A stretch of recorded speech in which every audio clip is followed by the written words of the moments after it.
സാമ്പത്തിക പ്രശ്നങ്ങളെ തുടർന്ന് പ്രതിഷേധം ശക്തമായ ഇറാനിൽ നിന്ന് ആയത്തുള്ള ഖമനേയി നാടുകടക്കാൻ പദ്ധതിയിടുന്നതായി റിപ്പോർട്ട്. ഖമനേയും കുടുംബവും അടക്കം 20 പേരടങ്ങുന്ന സംഘമാണ് പ്രതിഷേധം ഒടുങ്ങിയില്ലെങ്കിൽ നാടുവിടാൻ ഒരുങ്ങുന്നത് എന്നാണ് ബ്രിട്ടീഷ് പത്രം റിപ്പോർട്ട് ചെയ്യുന്നത്.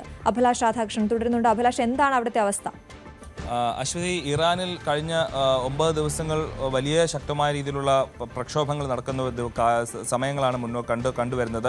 അവിടെ ഖമനേയ് ഭരണകൂടത്തിനെതിരെ ജനങ്ങൾ തെരുവിലിറങ്ങുന്ന വലിയ സാഹചര്യമുണ്ട്.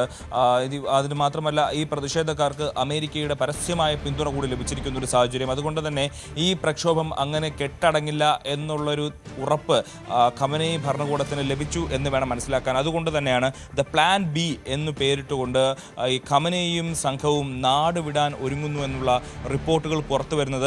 ഖമനേയും ഒപ്പം 20 പേരും കുടുംബക്കാരടക്കമുള്ള 20 പേരും റഷ്യയിലേക്ക് കടക്കാൻ പദ്ധതിയിടുന്നു എന്നുള്ളതാണ് നമുക്ക് ലഭിക്കുന്ന സൂചന. ബ്രിട്ടീഷ് പത്രം ദ ടൈംസ് ആണ് ഇക്കാര്യം റിപ്പോർട്ട് ചെയ്യുന്നത്.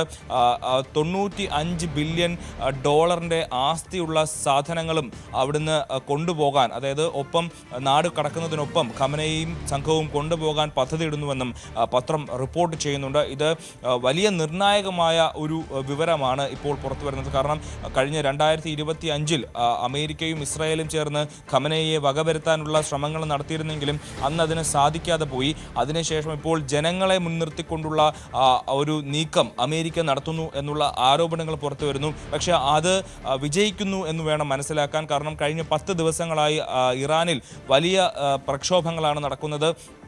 ജാവിദ് ഷാ പഹ്ലാവി അവിടെ അധികാരത്തിൽ വരണമെന്നും പകരം ഈ ആയത്തുള്ള ഖമനേയി മതഭരണകൂടം ആ രാജ്യത്ത് നിന്ന് ഒഴിഞ്ഞു പോകണമെന്നും പലയിടത്തും ഈ പ്രക്ഷോഭകാരികൾ 16ഓളം പേർ കൊല്ലപ്പെട്ടിട്ടുണ്ട്. അപ്പോൾ അവരുടെ ശവസംസ്കാര ചടങ്ങുകളിൽ ഖമനേയിയെ കൊല്ലണം അല്ലെങ്കിൽ കൊലപ്പെടുത്തണം എന്നുള്ള മുദ്രാവാക്യങ്ങളടക്കം ഉയരുന്നൊരു സാഹചര്യമുണ്ട്. അങ്ങനെ ഓരോ ദിവസം കഴിയുന്തോറും ഈ പ്രക്ഷോഭം അതിൻ്റെ ശക്തി ആർജിച്ചു വരുന്നതാണ്. ടെഹ്റാൻ മൊത്തം വ്യാപിച്ചിരിക്കുന്നു. ഇറാന്റെ തലസ്ഥാനം മറ്റു പ്രദേശങ്ങളുമെല്ലാം ഈ ഒരു പ്രക്ഷോഭത്താൽ മുങ്ങിയിരിക്കുന്ന ഒരു സാഹചര്യമുണ്ട്. അവിടുത്തെ സാമ്പത്തിക കാര്യങ്ങൾ എന്ന് പറയുന്നത് അതീവ ഗുരുതരമായി പൊയ്ക്കൊണ്ടിരിക്കുകയാണ്. എല്ലാ തരത്തിലും അവിടുത്തെ റിയാൽ അടക്കം ഇടിഞ്ഞ് കൂപ്പുകുത്തുന്ന ഒരു സാഹചര്യമുണ്ട് ഡോളറിനോട് നോക്കുമ്പോൾ. അപ്പോൾ അങ്ങനെ എല്ലാ തരത്തിലും സാമ്പത്തികമായിട്ടുള്ള അടിയറവ് പറഞ്ഞിരിക്കുന്ന ഒരു രാജ്യം. അതുമായി ബന്ധപ്പെട്ട് വലിയ രീതിയിൽ പ്രശ്നങ്ങൾ, വിലക്കയറ്റം അടക്കമുള്ള പ്രശ്നങ്ങൾ ജനങ്ങൾ നേരിടുന്ന ഒരു സാഹചര്യം. ഈ ഒരു ഘട്ടത്തിലാണ് ജനങ്ങൾ, അവിടുത്തെ സാധാരണക്കാരായിട്ടുള്ള കച്ചവടക്കാരാണ് ആദ്യം ഇതൊരു സമരമായിട്ട് അവിടെ ഇറങ്ങുന്നത്.